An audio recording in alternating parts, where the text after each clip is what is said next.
Hello everyone, this is Dipang Ahari, Assistant Professor of English Literature. Today I am gonna teach you the second act of the play The Merchant of Venice. Last video में मैंने आपको act second का scene 6 अच्छे से explain किया था और हमने देखा था कि उस एक्ट सेकंड सीन 6 में लोरेंजो के सभी फ्रेंड्स सेलेरियो, ग्रेशनो एटसेट्रा उसका वेट कर रहे होते हैं और लोरेंजो वहां पर लेट पहुंचता है। तो सभी आपस में बातें करते हैं तो हमें पता चलता है कि लोरेंजो, जेसिका,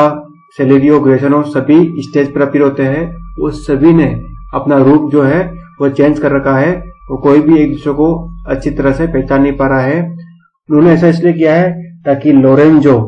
अपनी बिलवेड, अपनी प्रेमिका जेसिका के साथ दूर जा सके, उसके साथ रवाना हो सके और कोई भी उसे पहचान नहीं सके। तो जेसिका क्या करती है कि वो अपना एक लड़के की तरह, एक बॉय की तरह अपना रूप चेंज कर लेती है, अपने आप को बदल देती है ताकि उसे कोई भी पहचान नहीं सके। और ऐसा करने पर उसे बहुत ही शर्म आती है, लेकिन उसे ऐसा करना पड़ता है। और अंत में हम देखते हैं कि एंटोनियो वहां पर आता है और अब लोरेंजो अपनी बिलवेड जेसिका के साथ बेसोनियो के साथ जहाज पर रवाना हो जाएगा। ये सब हमने एक्ट सेकंड सीन 6 में अच्छी तरह से एक्सप्लेन किया था, अच्छी तरह से डिस्कस किया था। आज मैं आपको एक्ट सेकंड सीन 7 डिटेल में एक्सप्लेन करूंगा। Okay, so let's jump into the act second scene 7। तो जैसे ही एक्ट सेकंड सीन 7 बिगिन होता है, हमें बेलमोंट प्लेस दिखाया जाता है और बेलमोंट में पोर्शिया का घर का एक रूम दिखाया जाता है, जो कि हमें पहले भी एक सीन में दिख चुका है। और इस एक्ट सेकंड सीन 7 में जो जो कैरेक्टर्स अपीयर होंगे, परफॉर्म करेंगे, वो कैरेक्टर्स है Portia, prince of Morocco and servants. यह बहुत ही शॉर्ट सीन है। Okay, so let's start this scene. तो जैसे ही एक्ट सेकंड सीन 7 बिगिन होता है, हमें पोर्शिया और मोरक्को के राजकुमार प्रिंस ऑफ मोरक्को अपने नौकरों के साथ, अपने सर्वेंट्स के साथ स्टेज पर एंट्री लेते हैं। स्टेज पर आते ही पोर्शिया कहती है कि जो कर्टेन्स है, जो पर्दे हैं, इनको एक तरफ कर दो और जो प्रिंस है, मोरक्को के जो प्रिंस है, इनको अच्छी तरह से जो डिब्बे है वो दिखलाओ ताकि वो देख सके कि कौन से डिब्बे हैं और उनको इनमें से कौन से डिब्बे को चुनना है ताकि वो मुझसे विवाह कर सके। पोर्शिया के कहने के बाद मोरक्को का राजकुमार प्रिंस ऑफ मोरक्को उन संदूकों को देखता है, उन डिब्बों को देखता है। फिर उन डिब्बों को देखने के बाद, फिर प्रिंस ऑफ मोरक्को उन संदूकों को देखने के बाद उनको उन संदूकों के बारे में एक्सप्लेन करता है। वो कहता है कि जो फर्स्ट संदूक है, जो फर्स्ट जो बॉक्स है, वो गोल्ड का है और उस गोल्ड के बॉक्स में लिखा हुआ है कि जो कोई इस डिब्बे को, इस बॉक्स को सेलेक्ट करेगा, चूज करेगा, उसे वही मिलेगा जिसे इस दुनिया में, इस वर्ल्ड में बहुत सारे लोग चाहते हैं। और उसके बाद Prince of Morocco second type के बॉक्स है, यानी कि जो कि सिल्वर बॉक्स होता है, उसको बताता है, जो कि उस सिल्वर बॉक्स पे लिखा होता है कि जो कोई इस सिल्वर वाले बॉक्स को चूज करेगा उसे वही मिलेगा जिसकी कि वह काबिल है, जिसकी कि वह योग्य है। और जो थर्ड कास्केट है, जो तीसरा संदूक है, वह एक बिल्कुल ही अलग ही धातु का बना है और उसमें एक धमकी टाइप, एक वार्निंग टाइप उसके ऊपर लिखा हुआ है कि जो कोई इस बॉक्स को चुनेगा, इस कास्केट को चूज करेगा, वह उन सभी चीजों को खतरे में डाल सकता है जो कि उसके पास पहले से ही है। तो इन तीनों संदूकों को देखने के बाद प्रिंस ऑफ मोरक्को कहता है कि मुझे ये कैसे पता चलेगा कि मैंने बिल्कुल करेक्ट कास्केट चुना है, कि मैंने बिल्कुल करेक्ट कास्केट को चूज किया है और मैं तुमसे शादी करने के योग्य हो जाऊंगा, ऐसा मुझे कैसे भरोसा होगा, मुझे ये कैसे पता चलेगा। प्रिंस ऑफ मोरक्को का ये क्वेश्चन सुनकर पोर्शिया रिप्लाई करती है कि इन तीनों कास्केट में से एक में मेरी पोर्ट्रेट है, एक में मेरी तस्वीर है। राजकुमार, अगर आप उस सही कास्केट को, उस करेक्ट कास्केट को चूज कर लेते हैं जिसमें कि मेरी तस्वीर है, तो आप तुरंत ही मैं आपकी हो जाऊंगी और आपसे मैरिज कर दूंगी। अब प्रिंस ऑफ मोरक्को एक एक कर उन तीनों कास्केट को बहुत ही बारीकी से, बहुत ही अच्छी तरह से देखता है और धीरे धीरे वो सोचने लगता है कि मुझे किस कास्केट को चूज करना चाहिए। तो सबसे पहले वह आखिरी संदूक, आखिरी कास्केट के पास जाता है जो कि लीड का बना होता है, लीड धातु का बना होता है। उसको देखकर वो कहता है कि मुझे फिर से हर एक बॉक्स में जो कुछ,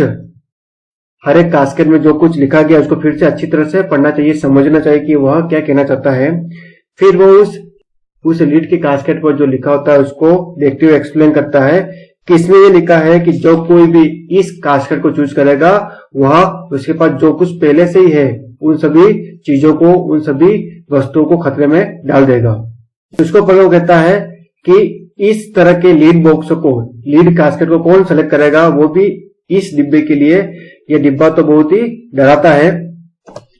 फिर वो कहता है कि हम तभी अपनी सारी वस्तुओं का खतरा मोल लेते हैं जब हमें और भी बहुत अच्छी चीज चाहिए होती है। लेकिन एक अच्छा व्यक्ति, एक नाइस पर्सन जो होता है, एक बड़ा व्यक्ति जो होता है, वो झूठी चमक पर मोहित नहीं होता है। और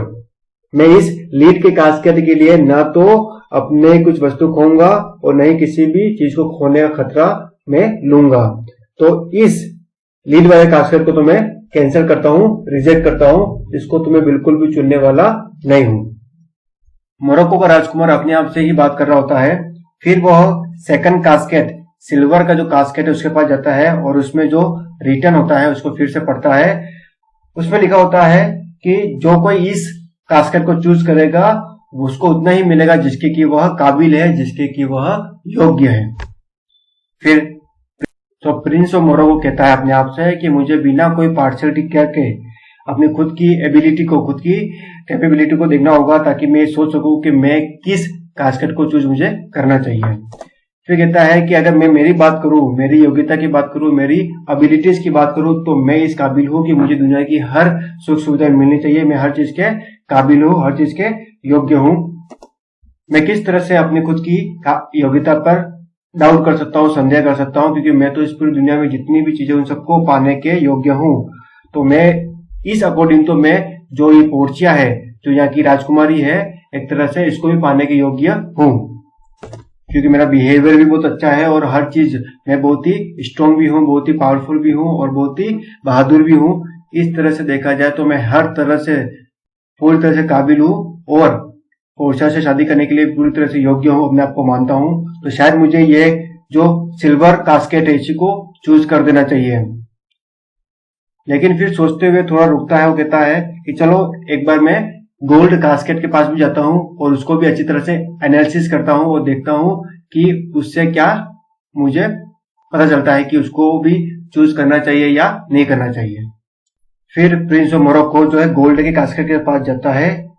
और उसमें जो लिखा होता है, रिटर्न होता है, उसको फिर से पढ़ता है। उसमें यह लिखा होता है कि जो कोई भी इस कास्केट को चूज करेगा उसे वही मिलेगा जो कि इस पूरी दुनिया में अधिकतर लोग जिस चीज को चाहते हैं,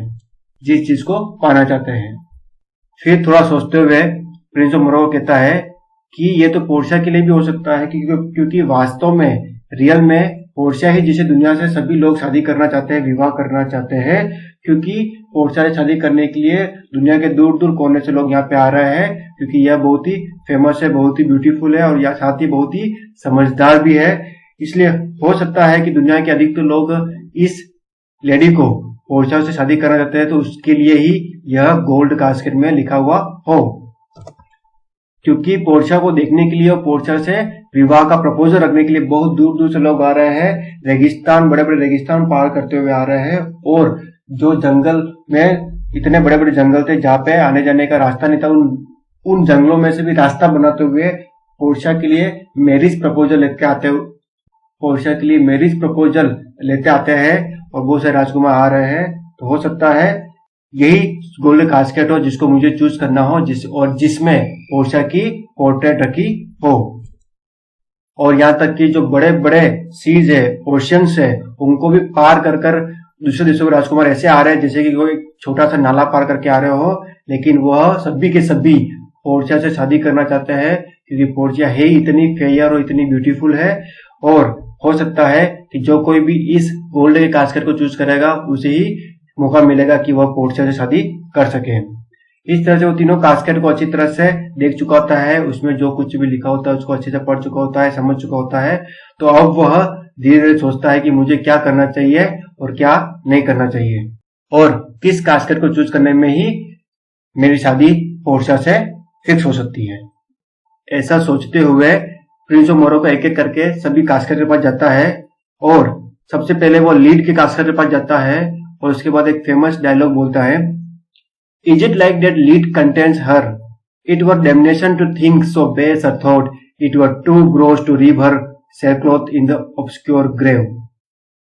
तो प्रिंस ऑफ मोरक्को लीड के कास्केट के बारे में ये कहता है कि क्या ऐसा हो सकता है कि लीड की जो कास्केट है इसी में पोर्शिया का पोर्ट्रेट अंदर रखा हुआ हो, लेकिन कहता है कि ऐसा तो हो ही नहीं सकता क्योंकि लीड की कास्केट तो इतनी भद्दी है, इतनी बदसूरत है कि ऐसा तो सोचना भी बहुत ही बेवकूफी होगी, ऐसा तो सोचना भी बहुत ही बेवकूफी होगी, मूर्खता होगी कि उसका पोर्ट्रेट जो है एक ऐसे धातु के अंदर, एक ऐसे कास्केट के अंदर रखा हो जो कि इतनी बदसूरत हो, क्योंकि वो तो खुद ही इतनी खूबसूरत है, तो उसकी पोर्ट्रेट ऐसे धातु के अंदर, ऐसे कास्केट के अंदर तो हो ही नहीं सकती। क्योंकि लीड तो वहां यूज किया जाता है जब कि कोई आदमी मर जाता है और उसकी जो कब्र होती है और उसको जिसे ढका जाता है तो उसके लिए लीड धातु यूज की जाती है। तो ऐसा तो हो ही नहीं सकता कि ऐसी तुच्छ धातु के लिए और ऐसी तुच्छ धातु से बने कास्केट में ऐसी ब्यूटीफुल, ऐसी फेयर पोर्शिया का जो पोर्ट्रेट है वो इसमें रखा हो सकता है। तो ऐसा तो इम्पॉसिबल है। तो लीड के कास्केट को चूज करने के तो कोई भी चांस नहीं है। फिर आगे वो प्रिंस का राजकुमार सिल्वर के कास्केट के पास जाता है और कहता है कि क्या ऐसा हो सकता है कि पोर्शिया का पोर्ट्रेट जो है सिल्वर कास्केट के अंदर छिपा हुआ हो, लेकिन अपने दिमाग में जोर डालते हुए कहता है कि सिल्वर की जो वैल्यू है वो तो गोल्ड से 10 गुना कम होती है, तो ऐसा तो सोचना ही बेवकूफी होगी। प्रिंस ऑफ मोरक्को आगे कहता है कि पोर्शिया जैसे समान सुंदर, जो कि इस पूरी दुनिया में बहुत ही सुंदर है, एक बहुत ही सुंदर लेडीज में से एक है, और उसकी जैसी समान सुंदरी का जो पोर्ट्रेट है वो ऐसे जो कि किसी और से जिसका इंपॉर्टेंस कम हो, वैल्यू कम हो, यानी कि मीन्स सिल्वर की जो वैल्यू है वो गोल्ड से कम होती है, तो ऐसी कास्केट में तो उस जैसी सुंदर पोर्शिया का तो पोर्ट्रेट कभी भी रखा नहीं जा सकता है। और पोर्शिया जैसे खूबसूरत और ब्यूटीफुल एंड गॉर्जियस लेडी का पोर्ट्रेट तो केवल और केवल जो कि इस पूरे वर्ल्ड में सबसे इंपॉर्टेंट है, सबसे वैल्यूएबल है, गोल्ड, उस कास्केट के अंदर ही रखा जा सकता है। फिर बहुत सोचते हुए प्रिंस ऑफ मोरक्को कहता है कि मैंने अपना चयन कर लिया है, मैंने जो है गोल्ड का कास्केट जो है चूज कर लिया है। आगे था कि प्लीज मुझे इसकी चाबी दे दीजिए, मैं इस कास्केट को ओपन कर देता हूं और देखता हूं कि मैं सक्सेसफुल हुआ और या फिर मैं अनसक्सेसफुल हो गया हूं। Portia prince of Morocco reply करते हुए कहती है कि लो, आप ये चाबी ले लो और इसको अनलॉक कर दो, और अगर मेरा पोर्ट्रेट इस गोल्ड के कास्केट के अंदर रखा हुआ है तो मैं आपकी हूं, नहीं तो मैं आपकी नहीं होंगी कभी भी। तो जैसे ही प्रिंस ऑफ मोरक्को गोल्ड के कास्केट को अनलॉक करता है तो उसमें क्या देखता है, मोरक्को देखता है कि उस गोल्ड कास्केट में एक मानव खोपड़ी, एक ह्यूमन स्कल रखा होता है, जिसकी आंख के गड्ढे में एक पेपर रखा होता है। फिर वो उस पेपर को निकालता और पढ़ता है कि उसमें क्या लिखा हुआ है। तो उस पेपर में ये लिखा होता है कि ऐसा जरूरी नहीं है कि हर चमकने वाली चीज सुना ही हो, और तुमने यह एक एक्सपीरियंस्ड और जो वाइज पर्सन सुना ही होगा कि हर चमकने वाली चीज सुना नहीं होती, और हर चमकने वाली चीज जो है इतनी ज्यादा इंपॉर्टेंट भी नहीं होती है। दुनिया में ऐसे बहुत से लोग हुए जिन्होंने बाहर से चीजें देखकर अपनी लाइफ गवा दी है और मूल्यवान चीजों की बलि दे दी है, वो सभी इसी की तरफ अट्रैक्ट हो जाते हैं, क्योंकि जो आउटर अपीयरेंस होता है वो कभी कभी डिसीवर होता है, धोखा देने वाला होता है, और बहुत सारे लोग जो है इसी तरह से धोखा खा जाते हैं और उसके बदले में जो अपनी लाइफ की जो ज्यादा इंपॉर्टेंट वस्तुएं होती है उनको भी खो देते हैं और अपना जीवन खत्म कर देते हैं, बर्बाद कर देते हैं।